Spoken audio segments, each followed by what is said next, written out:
Hello दोस्तों, Phoenix study circle में आप लोगों का स्वागत है। तो आज हम लोग बात करेंगे प्रीवियस ईयर क्वेश्चन का। ठीक है। और ये प्रीवियस ईयर क्वेश्चन है आपका रेलवे का। रेलवे एनटीपीसी के लिए वेरी इंपॉर्टेंट है।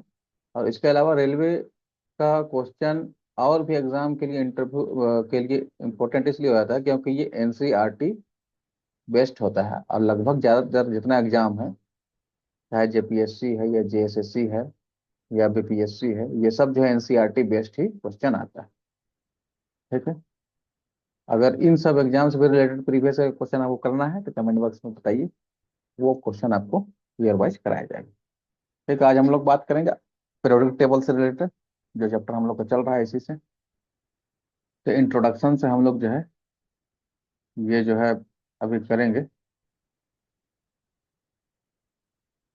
जिसमें सबसे पहला जो हम लोग क्वेश्चन करेंगे वो डोबेरानर का जो त्रिक नियम था, है ना, डोबेरानर लॉ ऑफ ट्राइड्स, इससे हम लोग डिस्कशन करेंगे।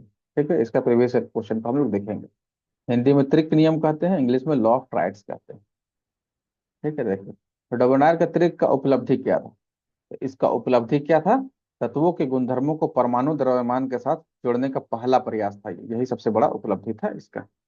ठीक है। इन्होंने क्या किया था कि दो गुणधर्मों के आधार पर जो जो तत्व थे उस वक्त अवेलेबल, उसको तीन तीन समूह में रखा था। ठीक है। चलिए, देखो, डबोनार के त्रिक के संबंध में कौन सा कथन सही नहीं है, ये इसको पढ़ना है और कथन गलत बताना है। तो कथन जो है इसका ए गलत है कि यदि तीन तत्वों को उनके परमाणु द्रव्यमानों के अवरोही क्रम में व्यवस्थित किया जाए तो तीसरे तत्व का परमाणु द्रव्यमान अन्य दो तत्वों के परमाणु द्रव्यमानों के औसत के बराबर है। ये तीसरा के नहीं, पहला और तीसरा का परमाणु द्रव्यमान का औसत जो है दूसरे नंबर का परमाणु द्रव्यमान के बराबर होता है। इसका ये देखिए, तीन तत्वों को उनके परमाणु द्रव्यमान के आरोही क्रम में, बढ़ते क्रम में अगर व्यवस्थित किया जाए तो मध्य तत्व का परमाणु द्रव्यमान अन्य दो तत्वों के परमाणु द्रव्यमान के औसत के लगभग बराबर होता है। जैसे क्लोरीन, ब्रोमीन, आयोडीन है, या लिथियम, सोडियम, पोटेशियम है। जैसे देखिए यहाँ पर एक बार देख लीजिए, लिथियम का होता है लगभग 23। ठीक है। और पोटेशियम का होता है 40।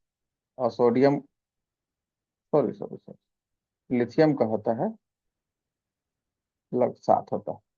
तो 47 को अगर दो से डिवाइड करेंगे तो दो दूना 4, दो तिया 6 और दो पचे 10, 23.5।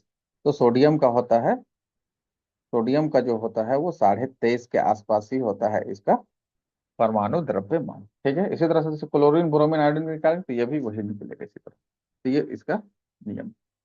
चलिए, देखिए यहाँ पर ये जोड़ी दिया है, उसको याद रखना है, लिथियम, सोडियम, पोटेशियम का, कैल्शियम, स्ट्रोंशियम और बेरियम का, और क्लोरीन, ब्रोमीन, आयोडीन का।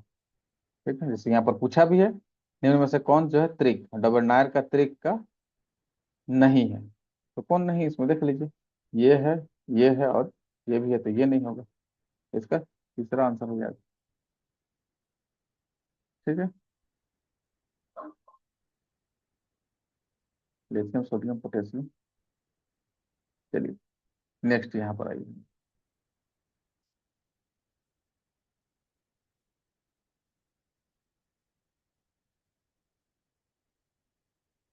अब इत्रिक का इसका जो है इसी तरह के अनुसार इनमें से कौन सा कथन सही है, तो वही उसका जो है डेफिनेशन है, उसी से संबंधित ये क्वेश्चन है। ये जो क्वेश्चन बेसिकली पूछता है, जैसे यहाँ पर कौन सा समुच्चय जो है इत्रिक बनाता है, तो फिर वही आपको देखना है कौन नहीं बनाता है। तो ये वाला नहीं है। ठीक है। ये नहीं बनाते। फिर डोबेनार का त्रिक का तत्वों को किस प्रकार इसमें लिखा गया है, तो फिर यहाँ पर आपको बताना है कि परमाणु द्रव्यमान बढ़ते क्रम में, बाएं से दाएं, या परमाणु द्रव्यमान घटते क्रम में। तो ये बढ़ते क्रम में बनाया गया है, बाएं से, सॉरी, बाएं से दाएं नहीं, ऊपर से नीचे बनाया गया है। ठीक है। चलिए, देखिए यहाँ आएगा आरोही क्रम में, देखिए समूह में नीचे की ओर परमाणु द्रव्यमान का आरोही क्रम में लगाया गया है, तो इसका सी आंसर हो जाएगा। ठीक है। फिर देखिए, डोबेनार के समान गुणधर्म वाले तत्वों को समूह में व्यवस्थित करने का प्रयास किया। इसके लिए उन्होंने कितने तत्वों को समूह, कुछ समूहों की पहचान की, तो तीन तत्वों का एक समूह बनाया थे।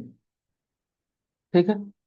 इस तरह से बेसिक सवाल इसी तरह से है, वही दो नियम आपको याद रखना है और सारा क्वेश्चन इसी के इर्द गिर्द आपको जो है घूमता हुआ नजर आएगा। ठीक है, तो चलिए अभी हम लोग जो है अब बात करेंगे, थोड़ा सा हम लोग न्यूलैंड का जो है,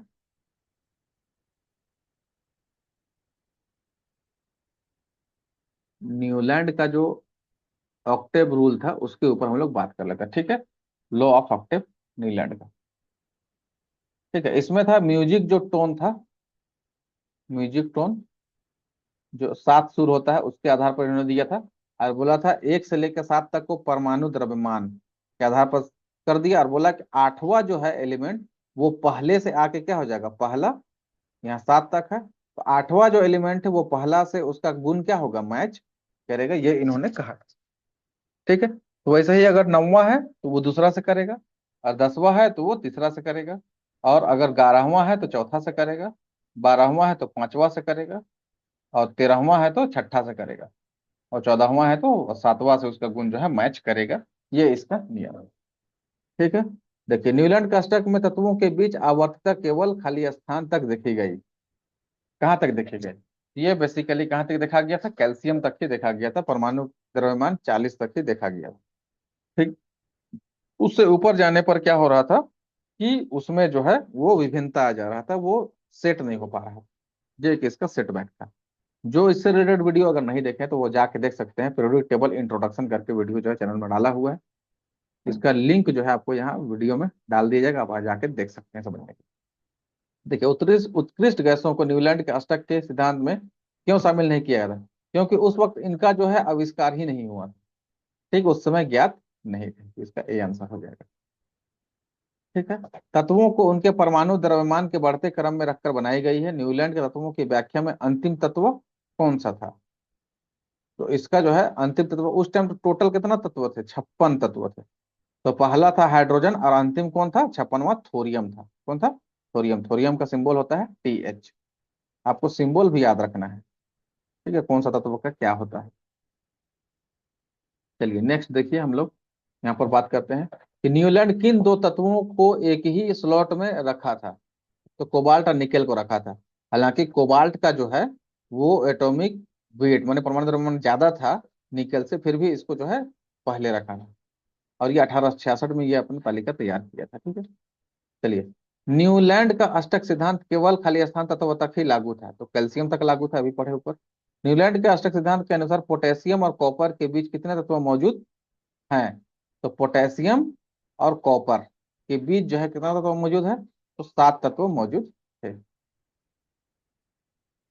ठीक है, चलिए अष्टक सिद्धांत इनमें से किसकी खोज के बाद अप्रासंगिक हो गया, किसकी खोज के बाद, उत्कृष्ट गैसों के खोज के बाद जो है अप्रासंगिक हो गया था। ठीक है,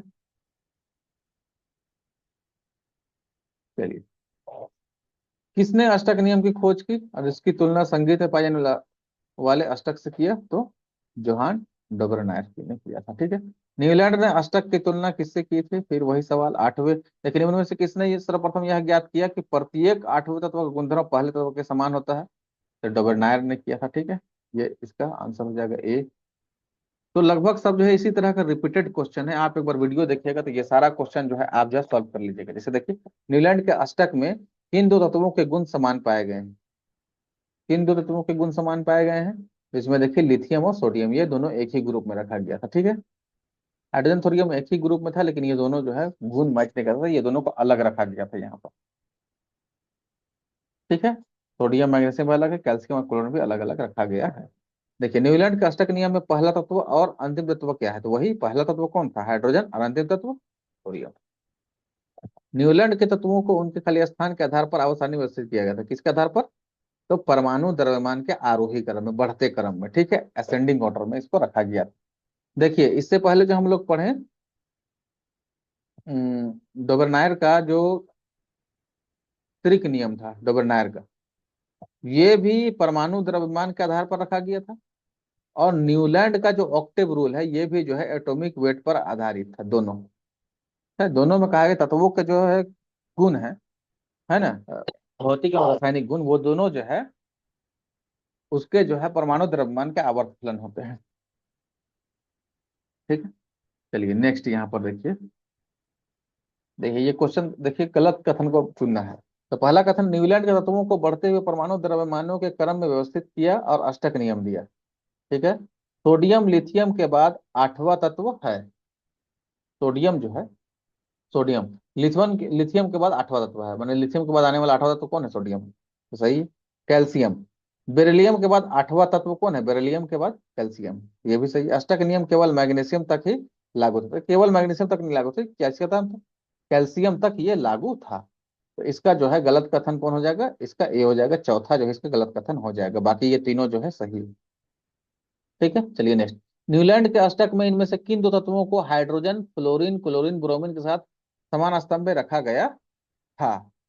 तो इसमें से किसको रखा गया था? तो सी को रखा गया था, कोबाल्ट और निकेल को रख दिया गया था। अच्छा, अष्टक नियम में न्यूलैंड ने जो है हाइड्रोजन को जो है हैलोजन ग्रुप में रखा था, ठीक है।